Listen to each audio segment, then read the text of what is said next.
China had nothing to do with it. I know that's a very unpopular statement, and I'm sure there are people already copying and pasting links and typing down in the comment section. But China had nothing to do with it. The question nobody is asking is why did our government overreact so badly to this, and why was the media complicit, and why was it so easy to lock down supposedly the freest nation on the planet? Where are your hundreds of millions of guns now? Where are your freedom movements? Where are your "we're never going to comply with this" people who complied so easily, so willingly, and so readily? There was virtually no opposition whatsoever. And that's the question that needs to be asked and needs to be confronted. And we're going to do it right here on this channel. Some have asked me, why have you gotten away from the psychological operations training? Basically, I said, in one ear, out the other. I tried and I tried and I tried to teach. I tried to show. I tried to use examples. I even tried to do it myself and say, look, see this video I did 3 weeks ago? This is what I did. Here's how I did it. And it still didn't go to the top floor. People would watch something in the media and I would get all of these links from the MSM. The MSM is saying this. The MSM is saying that. As if it were the truth. But the real truth is this. What's coming is a huge backlash that's going to be Stockholm Syndrome related. Those of you that don't know what Stockholm Syndrome is, it's when a captor is able to manipulate his captives into feeling sorry for him. And that's exactly what is happening now with the media and our government. They were complicit in one of the greatest crimes of the 20th century. They were the enforcement mechanism of this crime. And we're supposed to feel sorry for them locked up in their homes, having to broadcast and not get together like they normally do. And then people go out and use their markers and stand there with signs, as if that's just asking for longer chains. That's not freeing yourself, that's just asking for longer chains. If you're still helping people who hurt you, you're in trauma bond. And that's going to be part of this. You are trauma bonded now to the media that you were turning on in the morning and watching for some new indication, some new glimmer of hope. When is it going to be over? What are the numbers today? Are we going to be free soon? When you could have walked right out your front door and gone anywhere you wanted to. And defied them. Defied the police. I'm going to go open my restaurant today. I'm going to call my employees in. And I'm going to put it on my Facebook page. And defy them to come arrest you. And stop you. But of course, there's all the little bullies on Facebook, on social media. How dare you do this thing that could cause my grandma to die? People were powerless against that, weren't they? Nobody had an answer for it, did they? So they just stayed inside. There are people out there right now looking at this and goes, man, how could we figure out how to do this with real prisoners? Man, do you know how much we could save on guards? How much we could save on locks? If we could just convince prisoners to go sit in their cells with the doors open and not leave? Boy, we need to study this some more. This is an amazing level of psychological operations. Trauma bonding makes you physiologically addicted to abuse. This explains why going no contact feels like you are coming off a drug, and for those who assure me they aren't watching the mainstream media, they aren't buying into those things, I still get the, hey, Maki, did you see this? As if it didn't show up in my newsfeed too. Hey, Maki, I don't know if you heard this about Venezuela, and it's literally the headline from Fox News, as if I don't have a phone with a newsfeed. Because I'm not talking about it means that I'm standing against it. As long as the mind is enslaved, the body can never be free. Psychological freedom and a firm sense of self-esteem is the most powerful weapon against the long night of physical slavery. Free your mind and the rest will follow. I still watch that video. I still listen to that song. Because there's a message of hope in it.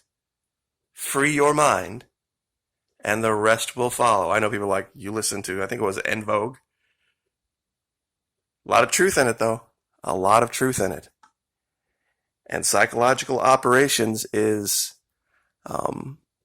one of those things that when you can master the battlefield of the mind, you don't fear tanks, you don't fear planes, you don't fear artillery, because you know there's a human brain. And of course, my computer, there we go. Because the human brain is so much more powerful than anyone gives it credit for, the human mind. You know, people say, what about those computers, those really great computers that can win every chess game possible and all this? Tell you what, you go take one of those magical computers and you just plug it into the wall. And 1 second here. Sorry about that. And you take that supercomputer and you just plug it into the wall. And the day that you come back the next day and it's invented chess, then I'll be worried. You see, nobody ever asks that question. Sure, it can learn the moves of a game that was invented by the human mind,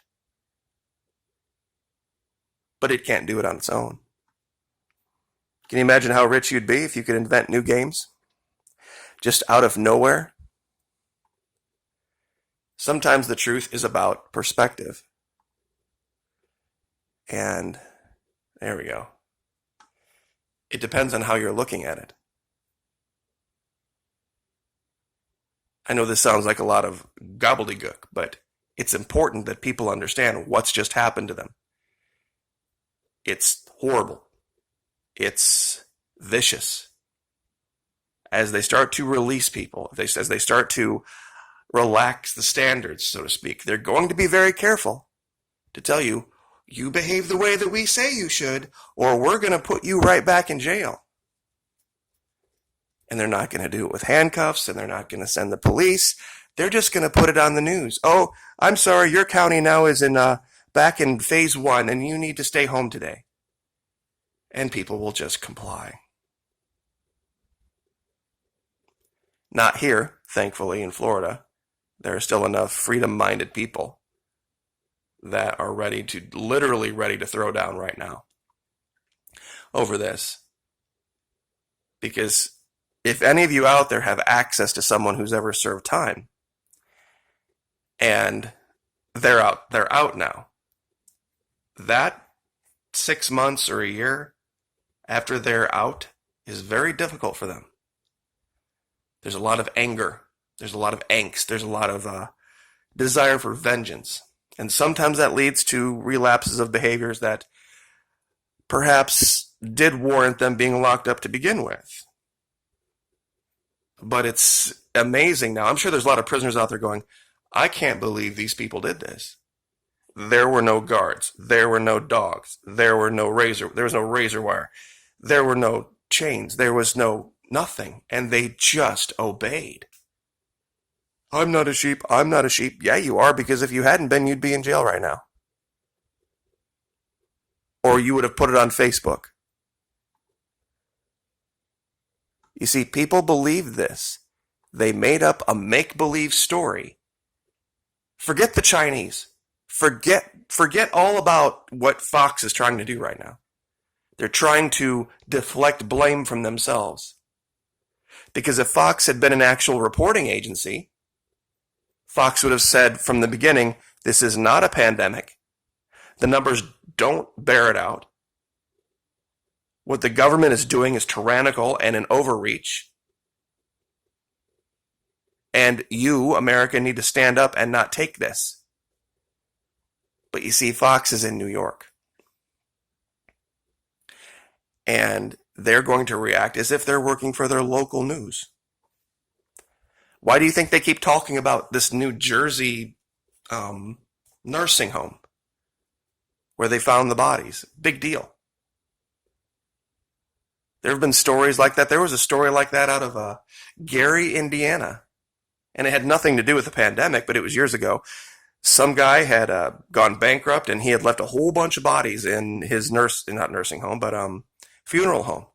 And somebody tipped off the police and they went there and they'd found all of these bodies. I mean, tons and tons of them that had just been sitting there, but they'd been paid for to be cremated and buried and all that. And it was a big scandal. It was dozens and dozens and dozens. And I'm sure most people don't remember it because why are those people's loved ones less important than the ones out of New Jersey? Very simply, New Jersey is closer to New York than Gary, Indiana is. And that's why you see what you see on Fox. Same thing with CNN, for those of you that think I'm picking on people. They're just still in the same mindset. They're still in they don't want to realize, they don't want to admit that they were, that they overreacted, that they acted like slaves. Quote, but it's illegal. Saying that something is illegal is not an argument. It is an appeal to authority. Laws are arbitrary dictates to control a population, not universal standards of morality. And this was wrong. Had this country risen up in mass, even in the South, or even in areas that so-called conservatives live, where they say, we're never going to take this, we're never going to take that, because it was a white guy telling you to do it, a 70-year-old white guy telling you to do it, you did it. If it had been the last guy, there would have been a lot more pushback. And part of me wonders, those of you that say selected, not elected, all of the things that he's done, no due process. We're going to take your guns first. We're just going to let anyone make some random allegation against you. Based on that random allegation, without any judge involved, we're going to come in and we're going to seize all of your weapons. And then we're going to make you prove that the allegations were false. You see, that's what a red flag law is. So much for the guy that said he would protect your Second Amendment rights, because he stood by silent.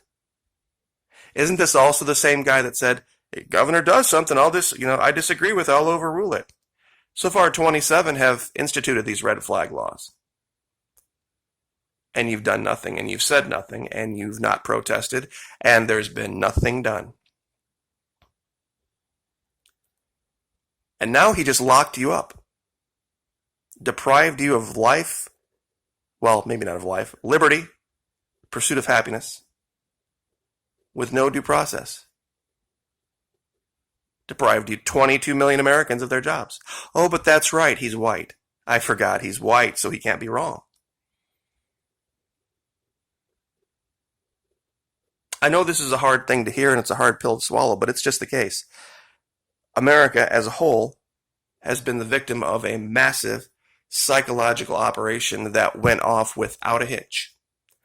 Because people are just going right from, golly, we dodged a bullet, to now let's blame China, without looking at what the real problem is. And it's right here, and it's right in our mirrors. Like, share, subscribe.